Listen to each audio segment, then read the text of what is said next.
Hi, everyone. Thank you so much for joining us on this session for AI and structural engineering. I hope everybody can hear and see us clearly. If not, you can add questions in using the Q&A features. So this is a town hall event, so the rules are a bit different than normal Teams meetings, but you should be able to use, whether you're using the Teams desktop app or the web browser, regardless, you should have the option to use the Q&A features. So I'll be running through the content of this session, and at the end, if we have enough time left, which we should, then we will start to look at some of the questions, and hopefully we can answer them, and hopefully we can get through all of them. So I'll jump straight into it. Also joining us in this session is Julian and Peter. So Dr. Julian Lee is our in-house subject matter expert. He is a professor from the University of Hong Kong, and Julian is a key part of the team here at BIMWorks FEA. And Peter, also on the call, is our business and strategy development manager. Peter was involved with BIMWorks quite early on and has been key in helping us getting the stuff that we're developing off the ground and into the market. And then from myself, I look after technology and software development. So I'll be presenting on AI instructional engineering and be talking about how we use the tools that we've developed in order to get the best benefit out of modern technology. So just a few early statements. AI is more than a search engine, right? So I think there is in the market, the capabilities of artificial intelligence is a little bit underestimated in terms of what it can do and how powerful it can be. And it's a lot more than just creating chihuahuas in Superman suits and writing, or correcting grammar in email content. We can actually leverage AI to do complex tasks, and I'll be showing you how we can do that throughout this session. And then, of course, the whole idea of this is to improve efficiency. So AI will definitely make you more efficient, and hopefully by the end of the session, you'll be in agreement. Now, we don't want to structure this session around product or the marketing of products, but we are using our tools that we've developed, especially GenFEA, to demonstrate what is possible with artificial intelligence. And the reason we're doing that is because it's currently the only tool, the first and the only tool in the structural engineering industry that can leverage AI to the level that it does. And then, of course, we've got some other tools as well. There's Solid FEA for volumetric finite element analysis. We won't talk about that in this session. And then we've got a computational fluid dynamics tool to help us determine wind loading. Again, we won't be touching on those, but I just thought it would be good to mention.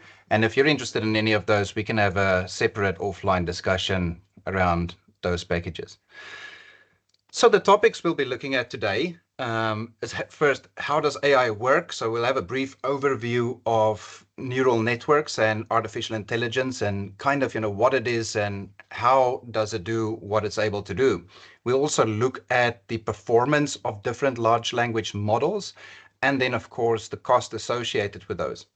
Then we'll jump into the meaty bit of the session, which is harnessing AI in structural engineering workflows. And we're looking at the model generation. So that is the part of the workflow that happens before structural analysis. And then we'll look at how, again, we can implement AI post-analysis. So once we've got analytical results ready, what can we do with that information to help us producing design outputs and reporting and so on. And then another topic that comes up in discussions that I have with professionals across the industry is data privacy. So this seems to be a recurring concern, and we'll talk a little bit about that and your IP and how that is protected or being used when you use or tap into these large language model services. And finally, we'll talk about how you can get your hands on GenFEA if you wanted to give this a try. Of course, we promised everyone who attends the session to get a 60-day free trial license, so you'll qualify for that, and we'll happily provide you with the information on how to obtain that. The quote of the day, I thought this one is quite appropriate. Elon Musk said, when Henry Ford made cheap, reliable cars, people said, nah, what's wrong with a horse? And that was a huge bet he made, and it worked. And I feel that kind of applies to artificial intelligence also. There are challenges, there are things we can do and things we cannot do, but it is a very fast developing technology. And I think, once you see what we're able to do with it as of today, you'd be quite impressed. So first, let's have a look at how artificial intelligence works. So you might have heard of neural, excuse me, you might have heard of neural networks. And basically what this is it represents or simulates the way that the human brain works. And within these neural networks, we've got these elements called perceptrons. And this is the simplest form or model of a neuron that is used to take input information. It applies a weighting to that information, and then there is a mathematical formula that is applied to the information, and it produces an output. And when we start to add all of these information points in a larger, complex, multi-layered network, then we start to develop this neural network. And the whole idea of AI is that it will always attempt to predict the most likely next possible answer. So when we work with data, and I'll demonstrate that by showing you just very briefly what a data base might look like. So when we start to populate a database with information, then each of these information points becomes a vector point or a data point. And the whole idea of artificial intelligence and neural networks is to look at what the most likely result is going to be or answer is going to be based on a prompt. And that is what it's going to produce. Of course, it gets a lot more complex than that. And there's a lot of smart things built into these different models. And the training data sets that they're trained on is fantastically huge. So I thought it would be appropriate to ask ChatGPT to explain AI in simple terms. And you can see here it's saying that AI is like teaching a computer to think and make decisions similar to a human. Neural networks, a part of AI, are inspired by the human brain, as we said, and it's made up of layers of nodes called neurons. These neurons are connected and work together to process information, and each connection has a weight. And the network adjusts these weights as it learns from data, just like we learn from mistakes. And then when you give the network an input, like a picture or a number or a query, then it passes through these layers, each one transforming the information a little bit. The goal is for the network to recognize patterns and make predictions on decisions, such as recognizing an object in an image or predicting the next word in a sentence. So technically, whenever we ask these large language models a question or ask it to perform a task, it is trying to guess what the next step or the next data point should be. And that is essentially how it works. So if we try to compare that with the human brain, you can see on the graphic here on the right-hand side, we've got a comparison of the biological neuron and then, of course, the neural network in artificial intelligence. And what can I do?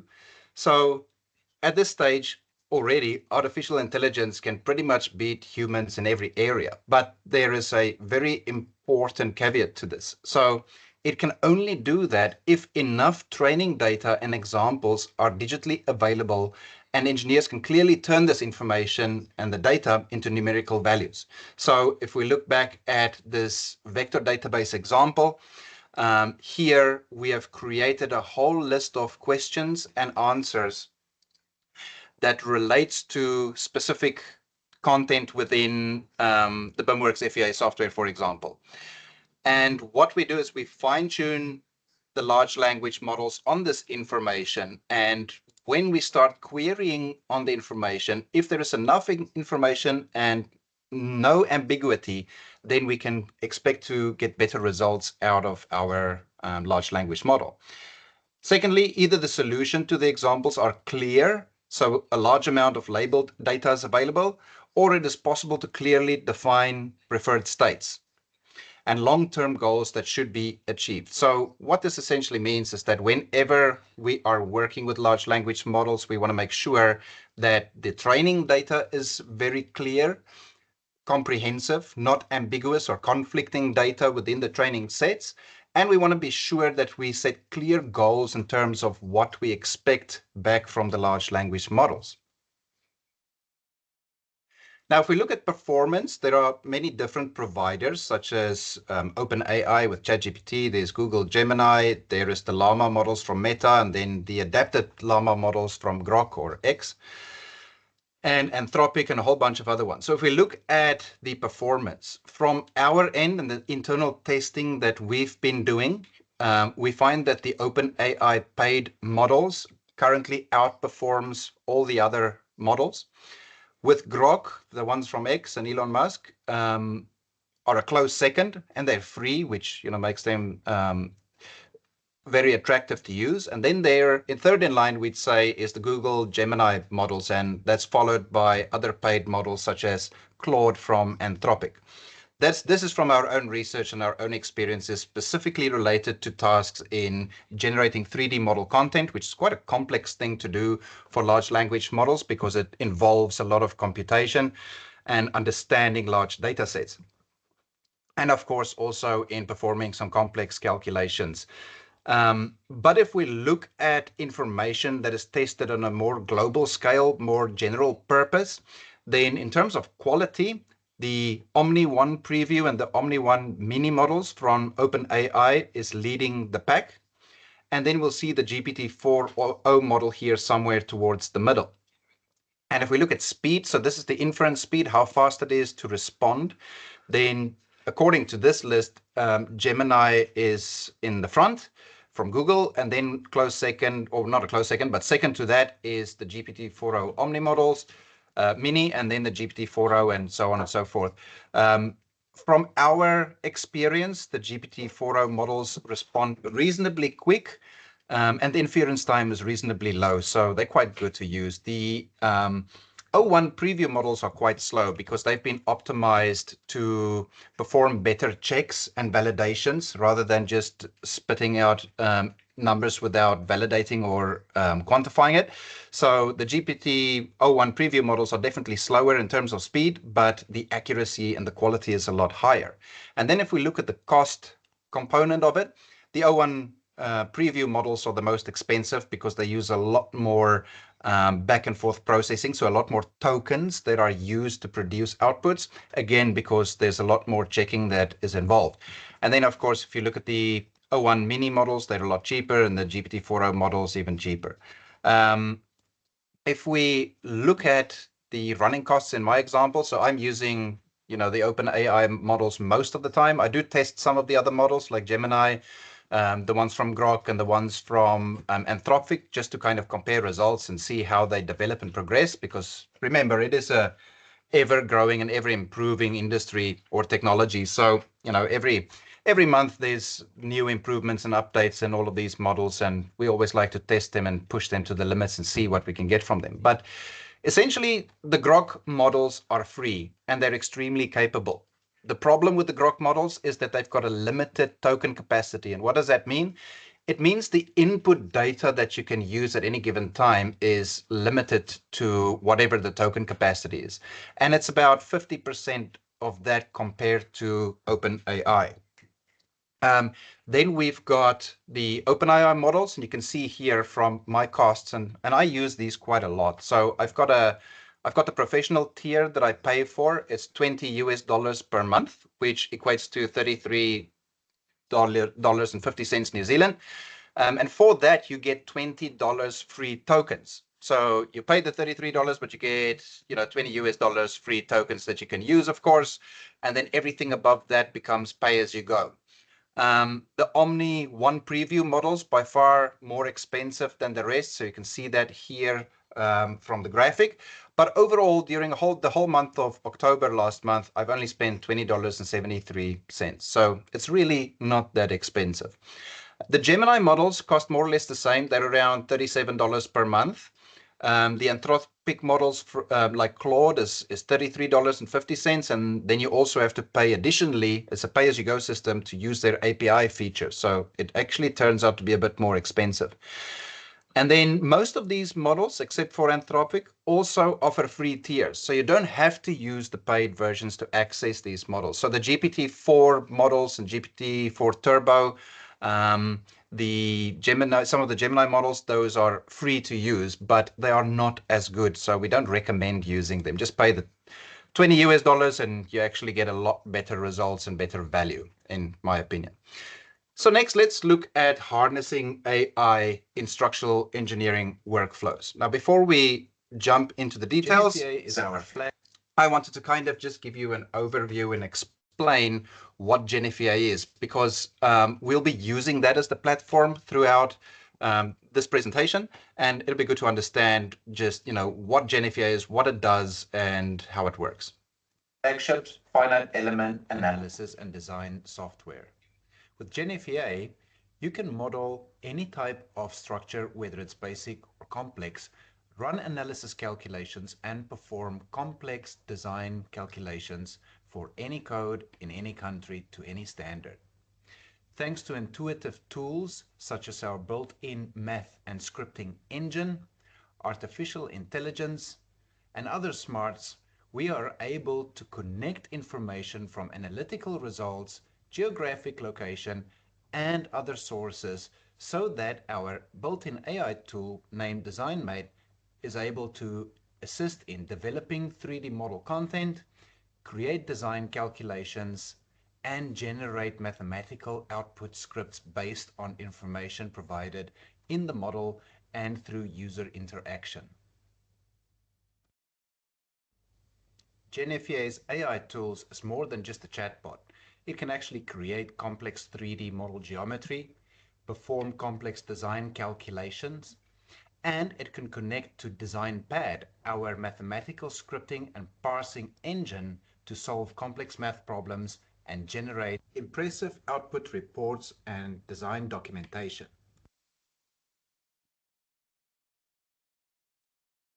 Right. So with that in mind, let's have a look at what makes this a bit different in the workflows that we're going to discuss here. So at the moment, it's the only software in its class in the structural engineering industry with this level of AI capability.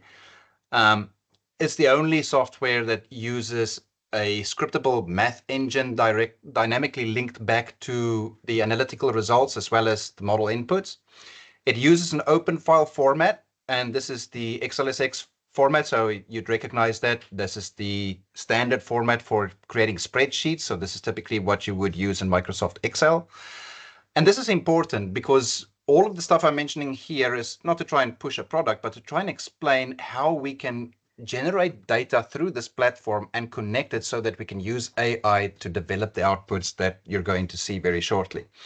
And then, of course, we have got functionality in GenFEA that typically would only exist in top tier offerings from other packages, such as complex analysis capabilities for linear, static, linear dynamic, response spectrum, buckling, modal analysis, nonlinear, static, nonlinear dynamic, p-delta, and second order type of analysis. So all of these features and everything you see here is a standard part in GenFEA. We don't actually have a modular based system. So what we mean by that is whatever you see here is part of GenFEA, and it's not sort of an add-on that you have to pay extra for. Now, to break the workflows down a little bit, I feel it makes more sense into splitting up the workflow. And we've got this traffic light system that I like to use as an example. And we start off with the first component, which is the structural modeling. So this is where we define model geometry, define cross sections, materials, boundary conditions, and so forth and so on. And once we've developed our model, then we will push that through to the structural analysis where the computation actually happens. Now, developing the model can be done using various ways, and I'll kind of just touch on that, but we'll be focusing on using AI specifically to achieve that. After the structural analysis, we get into the design part again. And this is again where we tap into AI and we say, now that we've got the model geometry and information and we've got the structural analysis information, how can we use artificial intelligence to process that data and start producing or assisting in producing design calculations? So First, looking at that first part of our traffic light system, the structural modeling, there's a few concepts that I just want to explain so that it makes a bit more sense in what we're trying to achieve. So we discussed the open file format, which is XLSX. So the whole model is driven by a database in GenFEA. And this database is the Excel file format or the spreadsheet file format. We don't actually use Excel. It's got its own built-in spreadsheet processor, but it is compatible with any other external tools such as Google Sheets or Excel for that matter. Of course, there are 3D modeling tools built into the software, so you can directly model components, but what we're trying to achieve here is to say, how can we use AI to do this work for us? You can also import from other formats, such as SAP 2000, or AutoCAD, or Revit, or you can have Dynamo or Grasshopper scripts drive the input files because they're simple spreadsheet based, and that in turn will develop the 3D model. We've also got a C# scripting engine built into the software. And this is also important because I'm going to show you how we can use AI to build directly the input worksheets that will drive the 3D geometry. But as an alternative, also create C# scripts specific to GenFEA to create our structural models.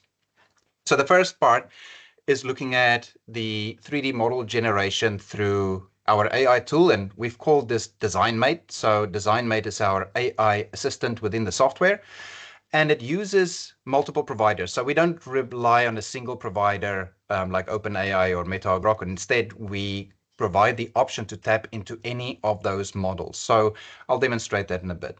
But this allows us to specify some prompts through working with templates, and then it can generate input sheets that we can directly use to create our 3D model content within GenFEA. So we'll jump straight into it, and I'll talk you through this. So we're going to open up a template here, the DesignMate model generator template. It's just a blank template with some materials and sections and design groups pre-populated. So you'll see if I change my input workbook here on the left, we've got some information on the location of the project. In this particular one, I think I placed it in Australia. We've got some materials loaded into the project, and we've got some sections loaded into it. We're going to build a simple portal frame structure through AI. So I've loaded in some universal columns, some universal beams, and some cold form lip channel sections from the ANZ section database. Now, we've also got some design groups in here, and this is going to help us later on to better structure and organize components so that we can start designing components that belong to a specific design group. Of course, we can model entities directly in the modeling environment, but we don't want to do that. We want to use AI to do it. And we'll get back to the C# scripting a bit later, but of course, we can also access our C# scripting environment. So let's jump into DesignMate. And first thing you'll notice is that we've got several personas here. So there's a DesignMate persona, an input workbook creator, and each one of these will have a specialized style of working with different components, such as the C# coder, which will generate C# code, the DesignPad scripter that will create calculation sheets. But for now, we want to create a workbook. So we'll use the workbook creator, and we're going to select the models that we want to apply. And just to show you, several providers, Anthropic, Gemini, Meta, whatever models we want to tap into. And then, of course, if you've got access to the Pro models, then you provide your API key and we can load those.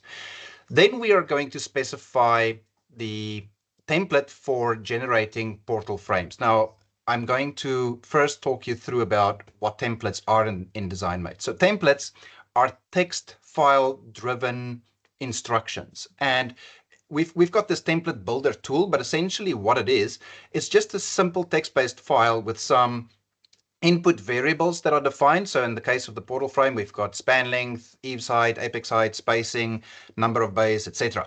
And we then use this information and we provide an instruction to the LLM saying, I wanted to generate a portal frame based on the information provided, and I provide clear instructions on what outputs I'm expecting to see. I wanted to produce the tables directly in the response. and then I'll be using those tables and bringing that back into the model. So the important takeaway here is that we can create the instructions ourselves. It's not hard-coded. And basically what GenFEA does is it just helps to formulate the prompt so that we can get a more reliable, consistent response. And what I'm doing now on the screen is I'm just populating the fields there with my variables that I've set up. I'm copying and pasting in the cross-section names into the fields, and then I'll do the same here for the materials. And finally, I will just add some additional information there. And just from my own experience, sometimes the AI forgets to do certain things. And when I was testing this, I noticed that it doesn't always calculate the nodal positions for the nodes related to the purlin spacing. So I'm just reminding it here saying, remember to do that. Otherwise, I would let it run through, and then afterwards I'd have to circle back and say, you forgot about the purlins, add those, and then I have to wait until it's generated again. Now you'll notice on the left-hand side, we've got the input workbook on the nodes sheet, and of course, currently it's empty. And if we just looked, while that's busy processing, if we just had a look at the actual file that we're working on, you can see I've opened this in Excel from Explorer. So as I mentioned before, this is native Excel files, but it serves as a database that drives the information that's going to help us generate the 3D model. And now we can see we've generated the input sheet for the node. So I've broken this down systematically, and this is on purpose, because if I told it to generate the whole structure in one go, it might be difficult to debug and figure out where mistakes might occur. Now, in this case, you'll see lots of errors popping up in my auditor tool. That's okay, because we haven't created the link between the nodes yet. We don't have supports or anything like that. So those errors will reduce as we start developing the model. But we can see from the nodal output here that it looks pretty good.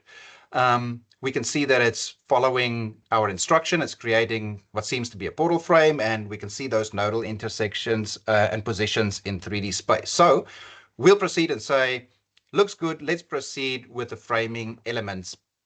And we can do all of them in one go. But again, I find that if we break a more complex problem into smaller sections, it becomes easier to manage and easier to produce for the AI. So I'm telling it, let's produce the columns. And once we're happy with it and we give the OK, then we can proceed with the remaining elements in the model. So we'll give this a second to run through, and we can see we've now got the framing elements table for the columns. So we'll do the same here. We'll just bring that into our input workbook.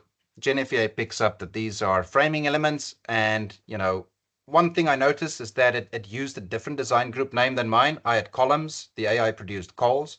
So I'm just fixing that up. Of course, I could be more clear in my instructions and have it get that right the first time, but it's easy to update for me, so it's okay.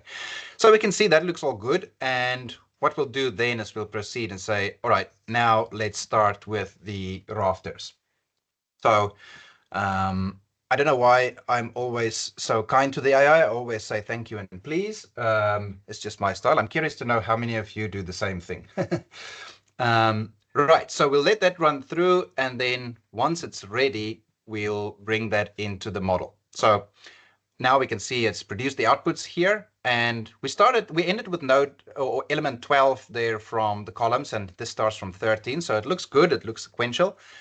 To be honest, I didn't actually appreciate that it split all of the outputs into smaller groups. I would have preferred just one table so I can click once and bring that into the model, but that's okay. I mean, I could always go back and say, produce one continuous table, don't split it up, and it will run through again and do that for me. But I guess it's not such an inconvenience to just bring them in individually. It's still faster than doing everything manually. The point is here that it's keeping track of the position of elements in the model, the position of nodes, the connectivity between elements, and it's already discretizing that model and splitting it up as we would expect it to do. And it's bringing across all the structural information that we expect to see. So that's pretty good considering. So now we say, okay, we've got all of that. Let's proceed with the purlins. And you'll notice here we're using the Omni 1 model. I see Jeff asked the question, can you provide some info around use per month? I'll do that as soon as we're finished here, Jeff. But you can see the usage here is currently, this is costing me 13 cents 0.13. So it's not dollars. It's telling me the maximum this can cost me if I use all the tokens is $2.10. But currently, this whole exercise has cost me 13 cents.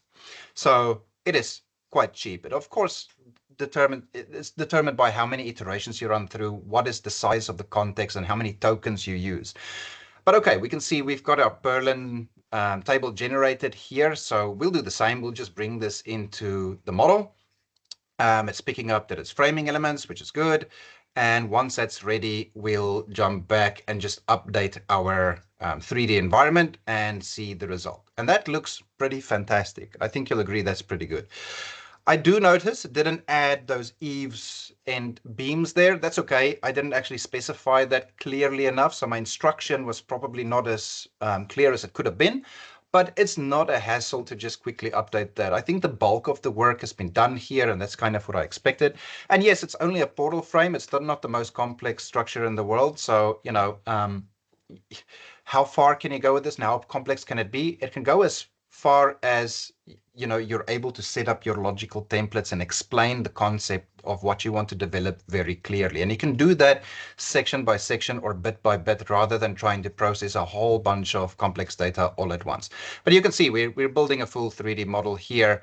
Now, of course, I could ask it to also generate the boundary conditions. So I want to just add supports where let me just renumber these nodes so they're sorted in 3D space. So we've got all of the nodes where the Z value is 0. We'll just specify some end release conditions, and that's going to in turn create supports in our model.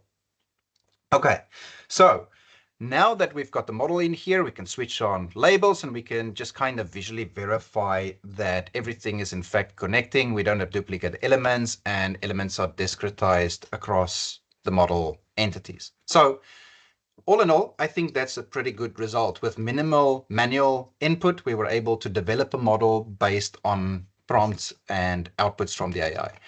Now, I mentioned earlier that we've got a C# scripting engine built into it, and this is kind of important because I appreciate not everybody is acquainted with C# scripting language, but it doesn't matter because I'm going to show you how we can use AI to do this for us. But the power of this is, if you've got repetitive kind of work or typical structures that follow the same principle, you can script this. And when you run your script, all the variables in your script will appear in an input dialog. So your end users or members of your team won't have to fiddle around in code. They can just run a script, populate the input variables in the dialog that is generated from it. And this can then in turn create geometry. Now, there are specific functions and syntax and input parameters associated with this scripting environment that connects to the GenFEA API.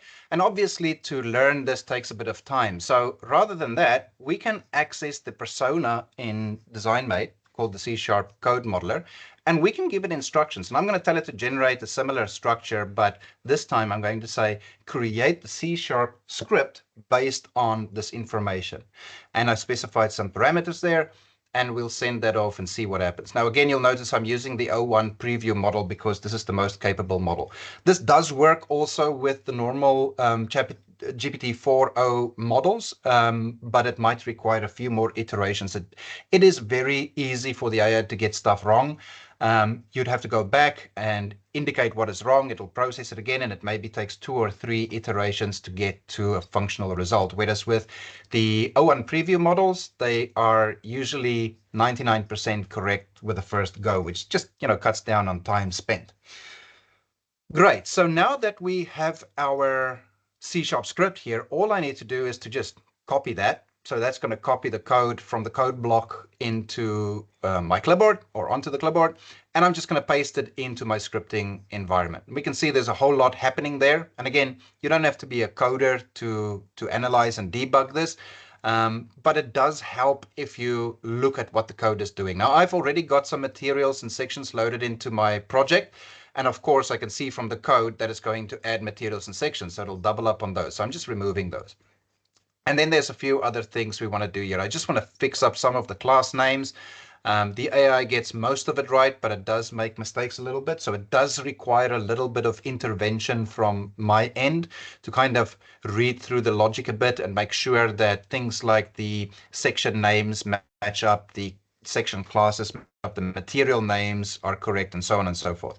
Now I'm going to run it, and pretty much right on cue, I get a debugging error. So it's telling me we've got a problem here, and the problem is with the add beam section. There's some issue there, and it is then my job to go around and try to debug that. So this is pretty common. When you develop scripts, of course, it's common that issues might appear, and you might have to go through this a bit back and forth and try and figure out what that is. Now, at this stage, I could always copy and paste the code back into DesignMate and ask it to fix it, but I identify the issue here. It's using the wrong beam section class for the cold form lip channels. It said the class is C. Actually, it should be CFLC, and I'll show you. We can see that if I open up my material database. I'm running that again, and I see there's another issue here. Again, it's with adding beam sections. So again, I need to debug this a little bit. Now, I did pick up that sometimes the characters that the large language model output appears to be the same characters that I intended for it to be. So in the case of the cold form lip channel, I've got a 127 by 51 by 19 by 3.0. The X symbol that it uses in the name, for some reason, beyond my understanding, is sometimes a different character than the actual X symbol. So it means that the name is actually varying or different from the one in my material database. So what I'm doing here is I'm just copy and pasting the correct one across from my section database I'm in, apologies, and then we'll run this again and hopefully everything goes through. All right, so it looks like we don't have any errors. Everything has happened. And let's go and verify what we've got in the model. So I can see, okay, it's doubled up on the groups because I accidentally didn't clear the groups before running it again. But I can see some nodes were generated here, even support conditions under those. And then if we head over to the framing elements, we can see we've got framing elements that were generated here. The overall layout looks okay. The element ID numbering seems sequential. So if we update this now, we should see our model. And there we go. And we've got no errors. We've got some warnings. The own weight's not been added to a load case, and we don't have any superimposed loads. That's okay. We'll add them. But essentially, we've got an AI to create a script, and with minimal manual intervention, we were able to make it compatible and bug-free. And this means that we can reuse and replicate this, of course, if this was a kind of structure that we would want to generate often. So I think that's pretty impressive in terms of what we can achieve. Working with 3D geometry is always complex. There's a lot of calculations happening. There are a lot of elements and a lot of associativity between nodal elements and framing elements and loads and support conditions and so forth happening within the model. Of course, this is a very simple model. I don't have any bracing here. We don't have any special elements. So, but I think it's still a good output. Right. So I see more questions coming through. I'll definitely address them by the time we get to the end of the session. So just keep them coming. And when we reach the end, we'll go through the Q&A part. Now, we're still looking at model development, and one of the questions I get quite often is, can we generate wind loads or loading? Because this is a time-consuming task, and it would be nice if we can automatically do that. And that's quite complicated because there are so many things that affect the model, you know, the layout of elements, the configuration, of course, of elements, the type of model, etc., etc. So there's quite a lot that goes into it. And we were thinking, like, how can we automate this? And the answer appears to be through AI once again.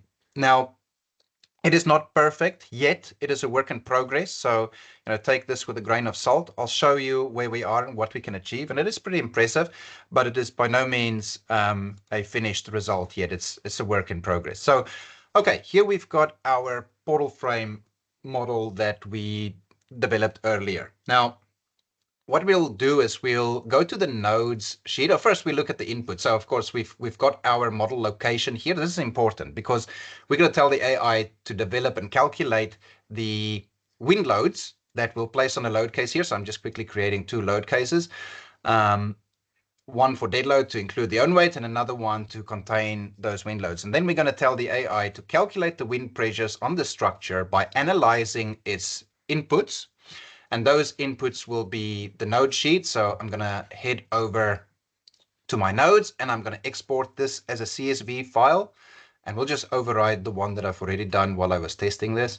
And we'll do the same for the framing. And then in any case, then we'll tell the AI to analyze the structure, provide some additional context, and based on the project location, it should understand what standards to use and calculate wind pressures, apply it to the model, and give me the results back so I can just insert it into my model. So that's quite a lot of stuff that we wanted to do, but I'll show you how we can get to achieving that. So first, we will run the wind load generator. Again, this was just a template that I set up. So in the front end, we see some basic inputs, but in the back end, just like with all the other templates, I specify a lot more criteria and information and parameters that we want to use so that we can get a better output. We're telling it the load case name is W_X. I'm going to say it's a portal frame building with no openings on the side. Maybe just one large opening in the front, which is not going to affect us here because we are saying the direction is an X. Now, just before I send this, I want to prime the LLM. And the reason we're doing this, priming it, is kind of giving it a summary on the model. And this will include things like the location. You can see this one is located in Sydney, Australia. It's telling it what units we're using. So in this model, we've got Newton millimeter tons and some additional information on sections and materials being used. Now, once this is finished, we've provided some background context, and the most important here is going to be the location, of course, and the units we used in the model. Now, I'm switching to the O1 preview model. So when I did the priming, I used the cheaper, faster inference model. But when I do the calculation stuff, I like to switch to the O1 preview because, again, it's a lot smarter, it's a lot better, but it's slower and it's slightly more expensive. But you can see it selected the correct design standard. It knows the wind region as wind region A in Sydney. It says the terrain category is number 2 for suburban areas.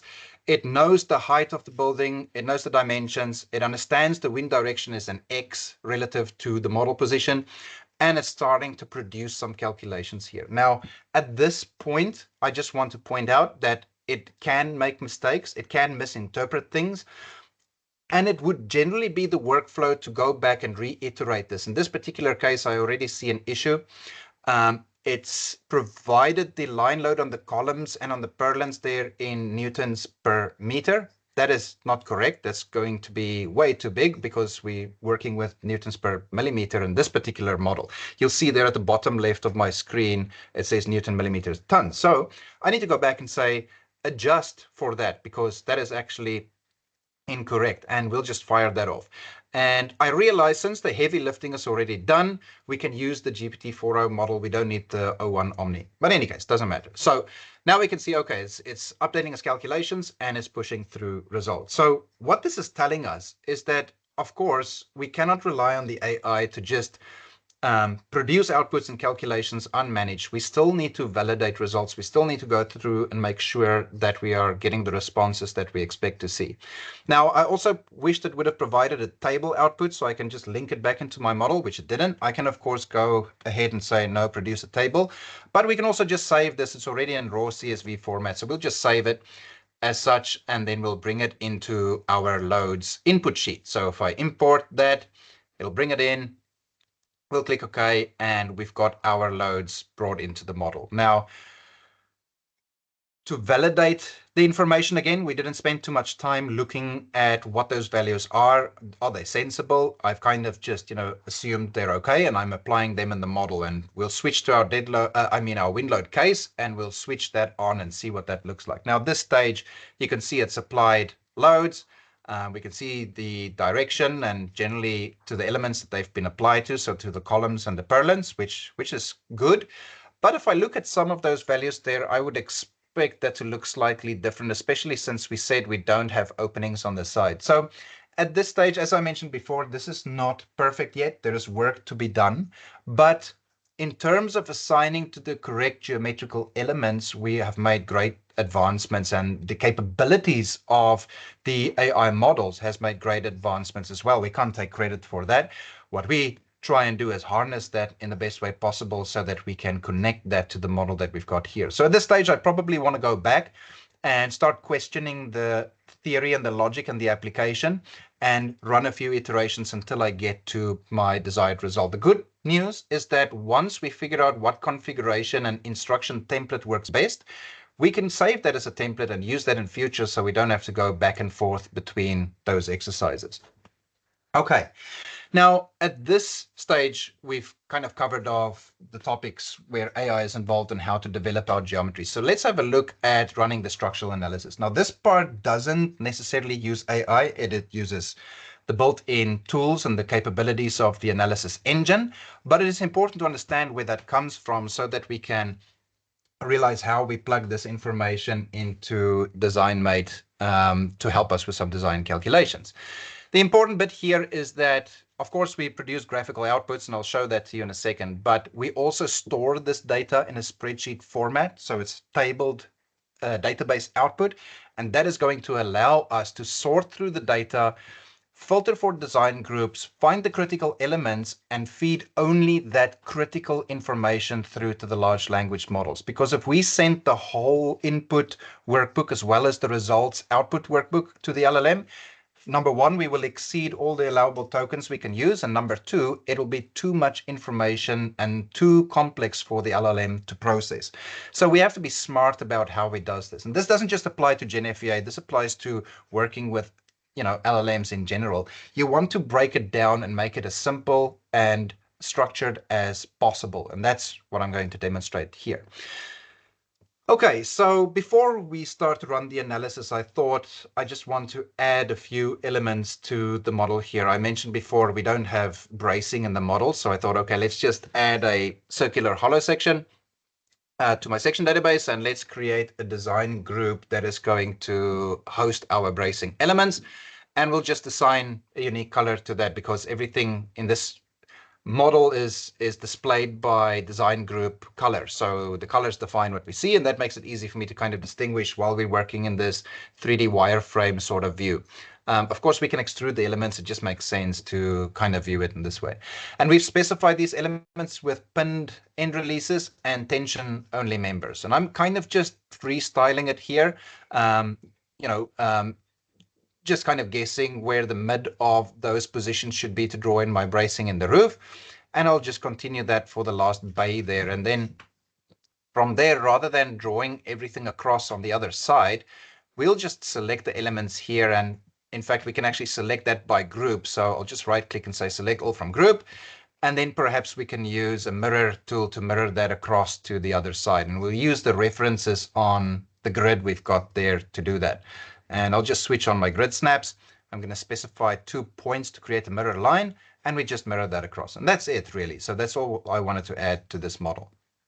Now, I probably want to add some additional loads to this as well, maybe some live loads. So we'll go back to our load cases input sheet, and we'll just create an empty linear static load case called LL.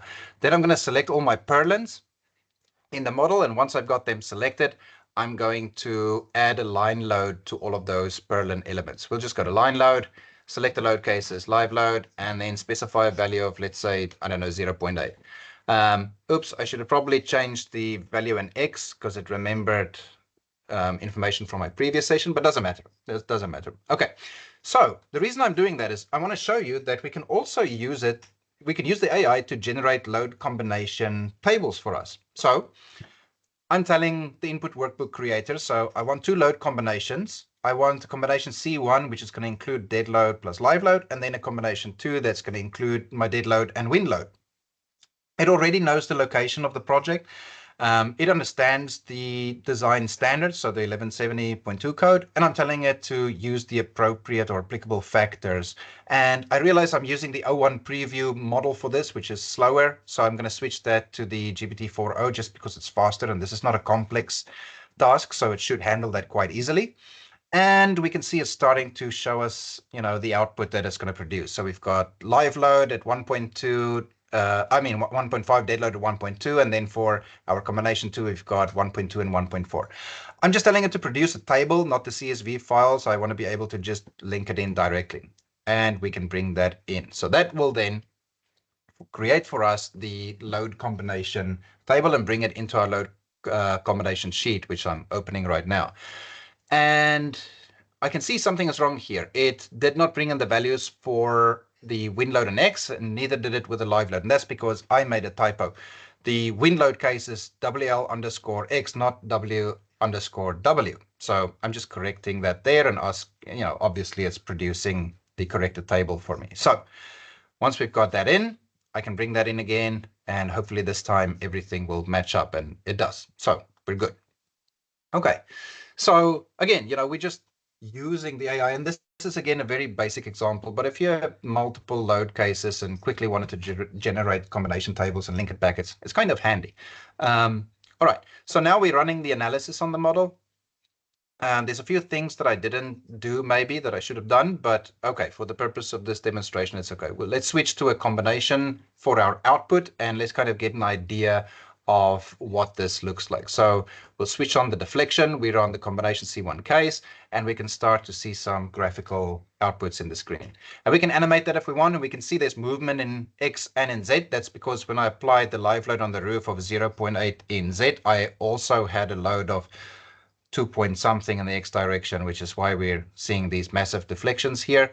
But okay, again, for the purposes of this demonstration, we'll just kind of assume that. We can select elements in a group and plot those out. And the reason I'm doing this on the purlins is I want to show you that I've made a mistake. I forgot to do something. We've got a transfer of moments between those purlin elements, which we don't want to see. So what I would probably need to do is to go back and adjust the end release conditions for all the purlins. So I'm going to quickly do that. I'll select everything from the purlins group, the design group, and then we'll bulk edit the properties, and we'll just change the start and the end releases for all of those to my torsion connections, and we'll uncheck the tension only option for the purlins, because remember that from the last thing that I did, which was the bracing. All right, that should be good now. So we're running this again, and we'll see what the output looks like. And what we want to see here is that we don't have a transfer of moments between those elements when we plot them out again. Just to verify, in my input workbook, I want to make sure that when I switch on the purlins only, we've got the end I and the NJ values set to my torsion end release, and that seems all good, so that all checks out. So let's select the chain again. And then from here, we will first switch to the correct load case or combination, and then we will open up the plot outputs and see what that looks like. All right, so from here now we can see that looks a bit better. If we look at the moment about the local Z, that's kind of what we expect to see there. So that's all good. And now we've set up our model for analysis, and we've got all of this information stored within the elements, but also, as I mentioned earlier, in our results workbook. So we can see here we've got reactions, we've got the nodal outputs, so deflections and rotations, and then we've got the frame output, including all of the forces and moments and deflections and rotations for those elements. GenFEA automatically splits every beam element into 5 nodes or 4 segments, and it will produce values along the length of the beam. So we can sort things here. If we wanted to find only the maximum moment for the purlins, we can do that, and we can link that back to the graphical model to kind of understand where those elements are located within the model. So okay, that kind of helps us to understand how we have come to the analytical output. So we've got information now that we can feed through to the LLM in terms of the geometrical properties of the model, the analytical outputs, and then, of course, information such as the location of the project and what we want to do with it. And that brings us to the next part in the workflow, the last part, which is the structural design. Now, for this part, we're going to be looking at the built-in math scripting engine. And this is again important because I'm going to show you how the AI can connect to the math scripting engine so that we can get it to calculate and start producing design calculations. And then we'll also look at a workflow where we can do calculations directly through AI and then putting all of that into a report. So let's start with the scripting engine. So we're using a math scripting engine directly in GenFEA that's kind of comparable to MATLAB or MathCAD in principle. So you're able to create and assign variables with values in a scripting environment.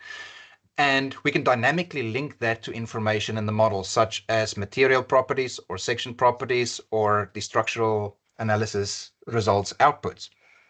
And that can be dynamic, which means we can create templates from those calculation sheets and we can connect that to outputs directly in GenFEA. So effectively what it means is you can create your own design components, code-based design components. And I'm going to demonstrate that to you real quick. So if we look at the model that we've got here, and we just quickly open up Design Pad. So this is called Design Pad, the scripting engine.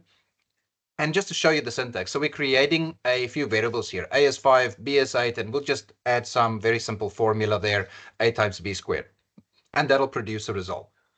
And then, of course, if we put a times b in brackets, then, of course, that'll update our calculation. So it's a calculation engine that uses a scripting syntax.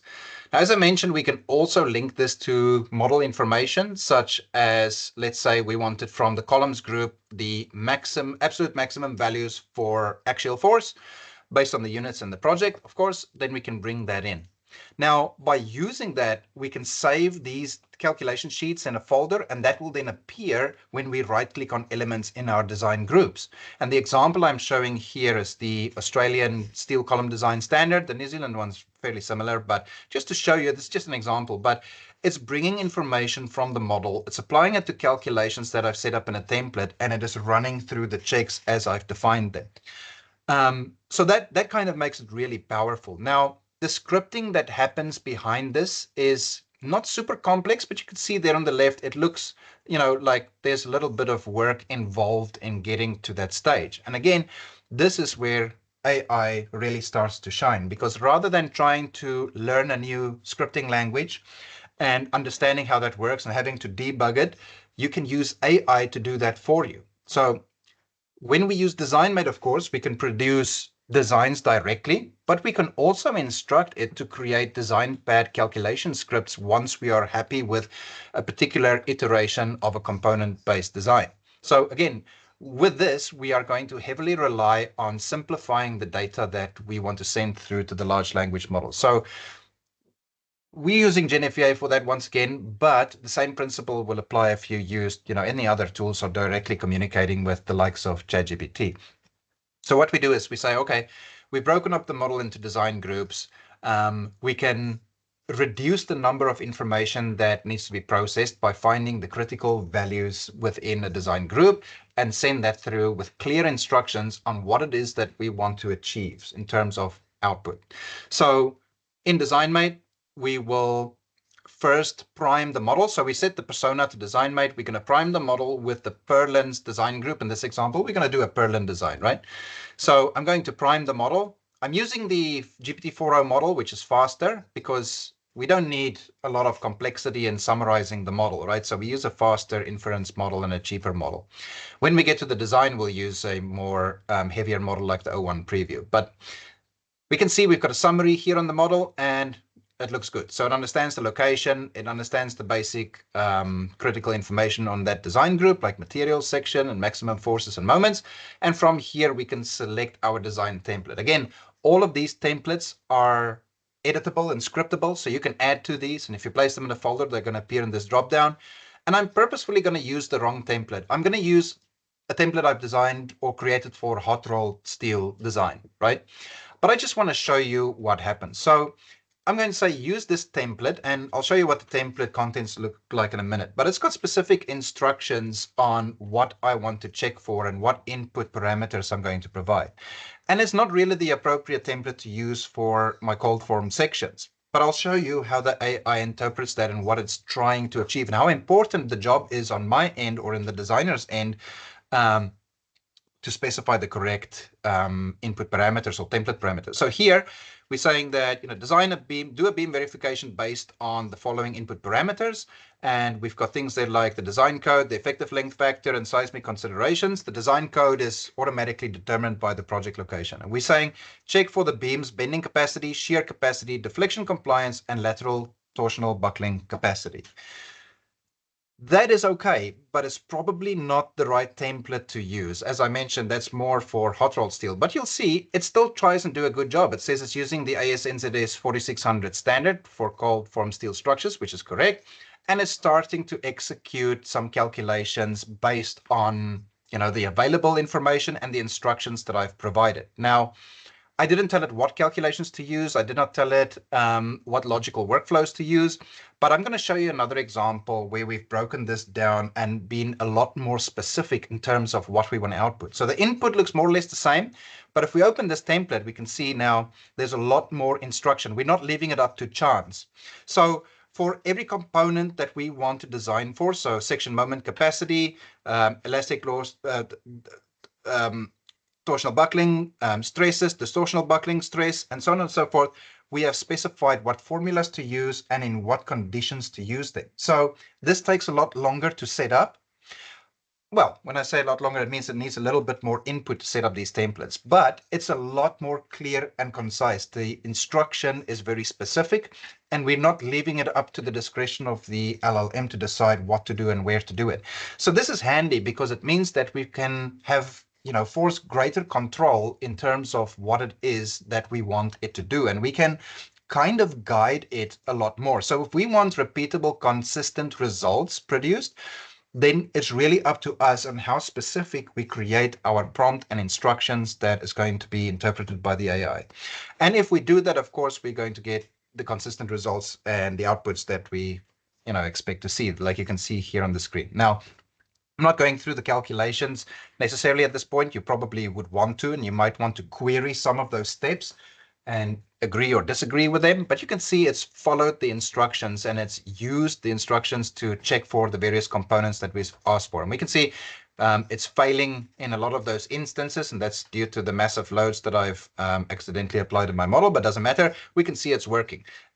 So it's doing what it's supposed to do, and it's doing the checks based on the information provided. It's producing calculations, and it is up to us then to go and validate this and see whether we agree or not. And you can see there at the bottom, it's actually produced a nice result summary just on the various checks that it's done.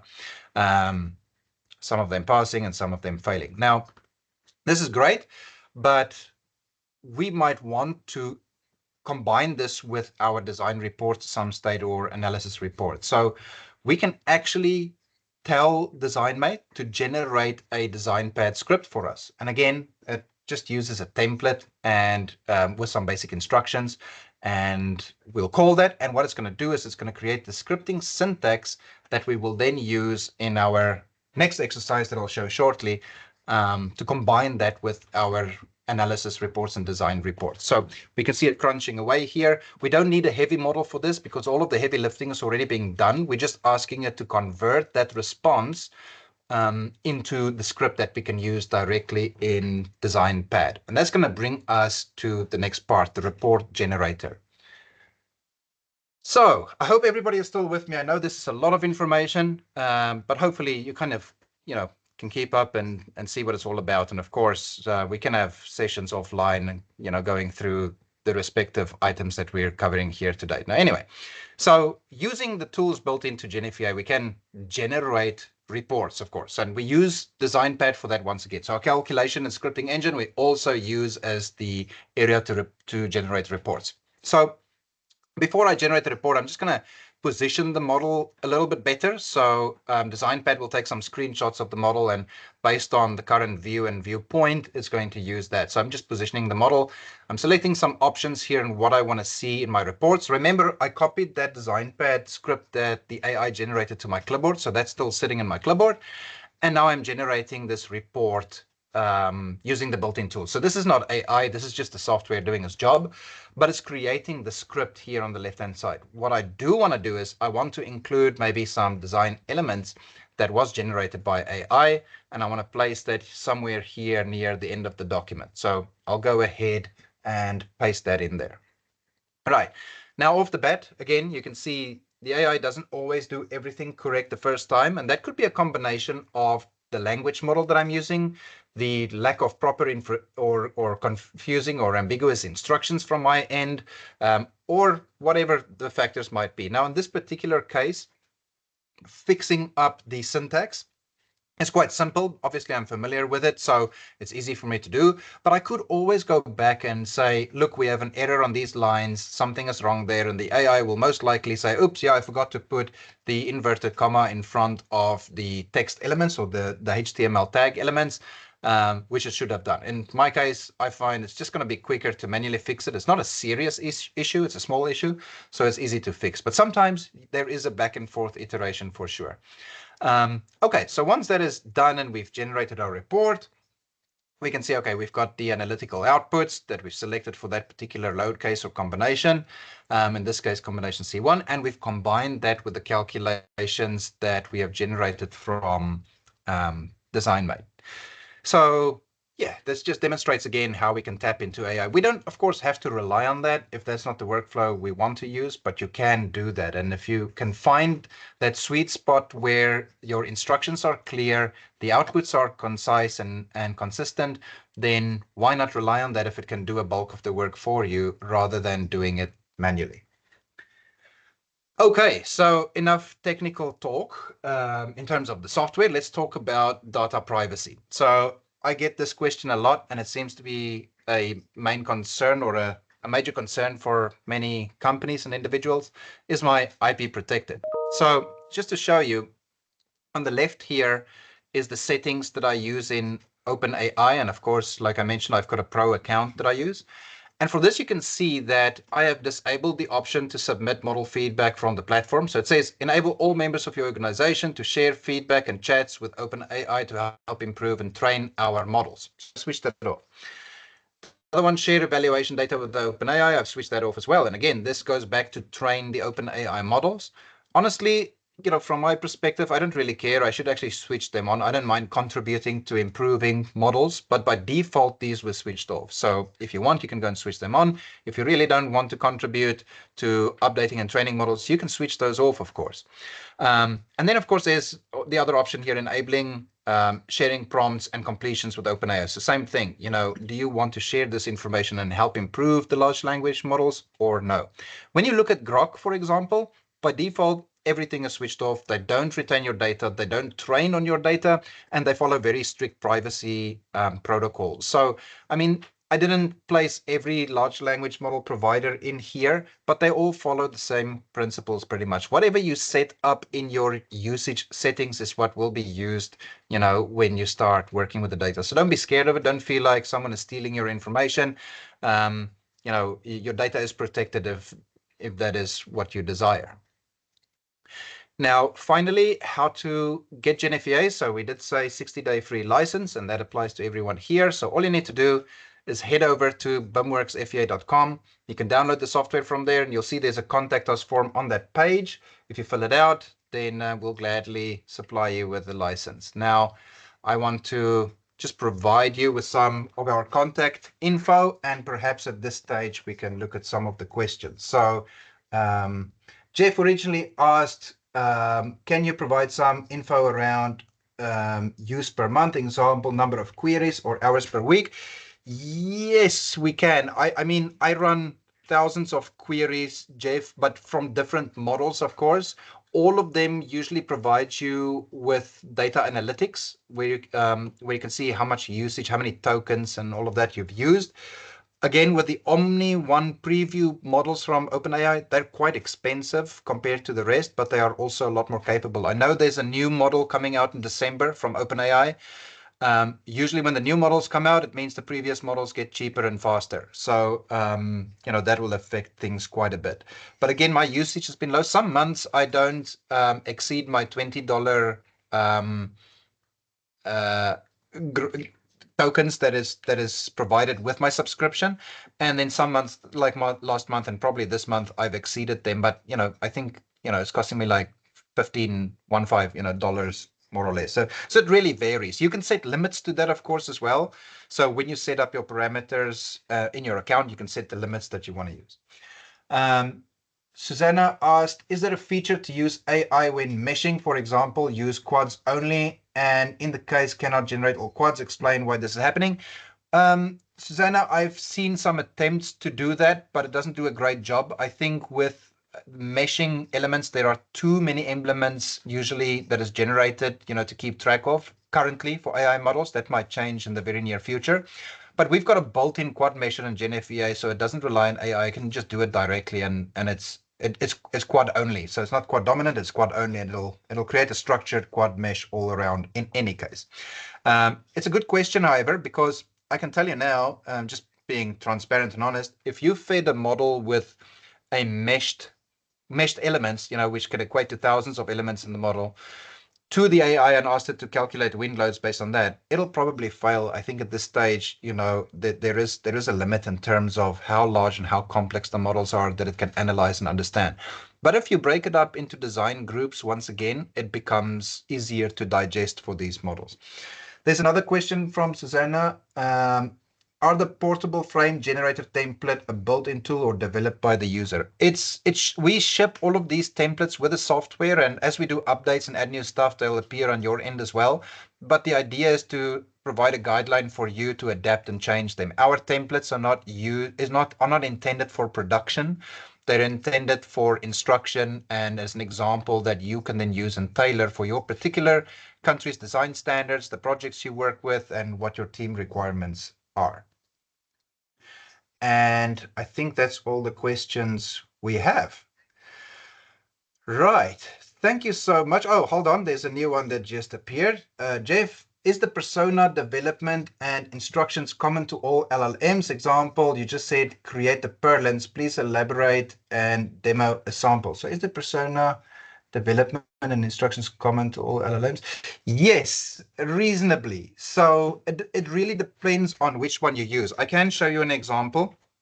So if we just head back into GenFEA here, I'll use the Grok as an example. I've recently been testing the Anthropic Claude models because I've read that they've also made some breakthroughs for those models on social media. But I tested the Claude models, and to be honest, I was a little bit underwhelmed. They're not that great. So I still think Grok is second best.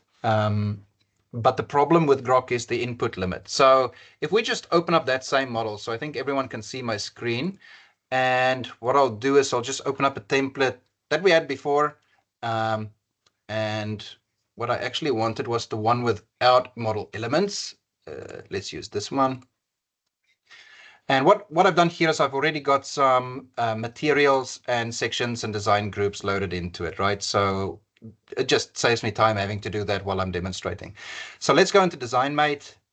Let's start a new conversation. It's going to be the input workbook creator, but we'll switch to the Grok free model. So the 70 billion parameter should be sufficient. And I just want to show you, if we look at these models, if I go to Grok, these are the models that we've got. If we reload them, yeah, there are the 3.2 Llama models, which is still in preview in terms of the API. They're already a lot better than 3.1. But okay, let's look at the 3.1. And what I want to make sure is that my temperature is set to its lowest possible value and the output tokens to the maximum. But you can already see we can only do 8,000 output tokens on the 3.1 models.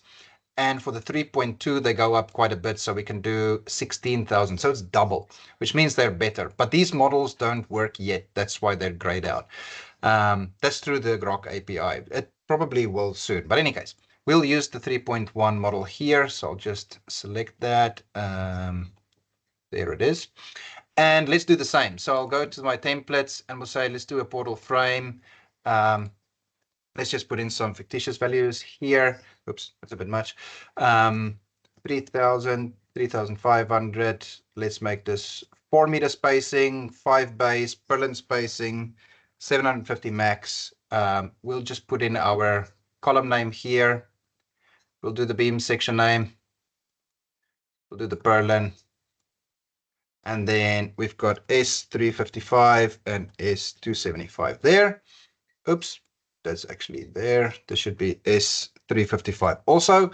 And I'm going to again say, remember the Berlin nodes also. All right, and let's send it off and see what happens when we use the Grok models. You can see it's a lot faster. So again, the inference speed is almost real time with Grok, which is pretty fantastic. I'm still busy thinking, so we'll just give it a minute. And again, this is the 3.1 model. The 3.2 is even better. It still doesn't compare to the quality of the outputs from OpenAI though. So, okay, when this is done, Oh, it's still busy thinking. So just give this a second to complete. There we go. It's finished.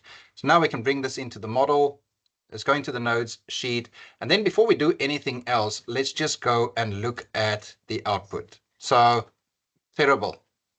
So you can see already here, it is not doing it correctly. It didn't create the pitch that we expect there, unless I did something wrong in my input.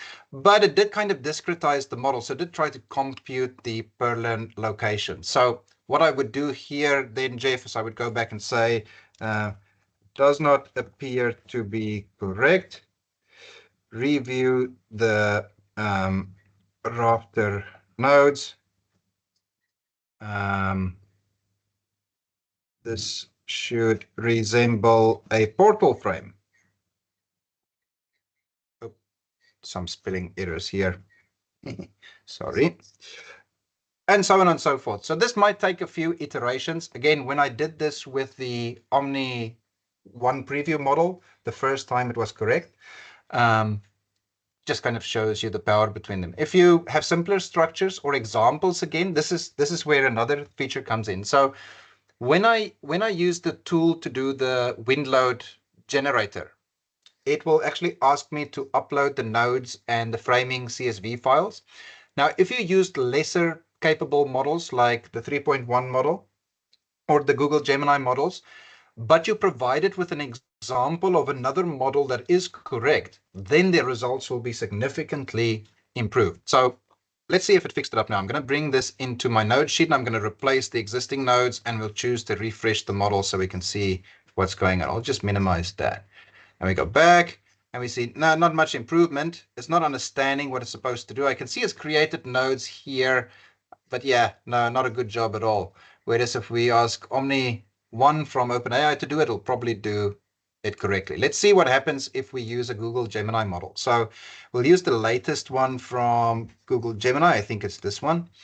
And what we'll do is I'll just remove this. So let's go and delete that. Let's delete this chat here. And let's go here and say retry, because we're going to use the Gemini model to produce the same thing and look at the results. Ah, that's not a good start. Okay, why is that happening? Let's see again. Ooh, okay. Seems for some reason I'm not accessing the Gemini model correctly. Apologies for that. I'm not sure why that would be right now. Maybe, no, I don't know. Okay, anyways, again, the best results that you'll find here is definitely the O1 preview. I can kind of show you what it does with the Claude models as well, if you want to see. On that. So this is the models from Anthropic. They're a bit more expensive, and honestly, they're not as good. But let's see. It's always fun to test them and compare results. Right. Well, that's busy. I hope that answers the question, Jeff. I can see this one has now only generated 30 nodes, so I'm pretty confident it's not going to be correct. Again, just highlighting that the OpenAI models are the best. It's created a portal frame, but it didn't do the node Berlins, even though we told it to. So let's say, what about the Berlin nodes? Okay, so it's actually saying it realized there's an oversight and it apologizes. So very courteous. And then we'll run it through and see if it fixes the problem. So you can see that's kind of happening in real time, right?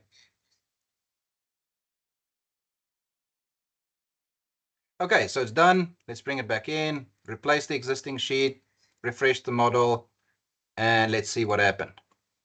Not bad. That's a pretty good result. That looks okay.